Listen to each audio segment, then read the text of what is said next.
I've been going over all the features of this Munbyn IMC09 banknote money counter. This is a multi-denomination counter. I've got 20s here, I've got a 10 and a single. And watch, I'll put them in order and we'll see how it does.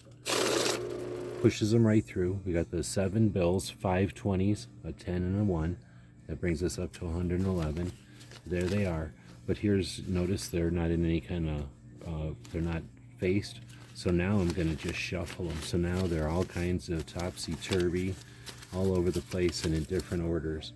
We'll clear it out. You'll notice the monitor screen keeps up with it.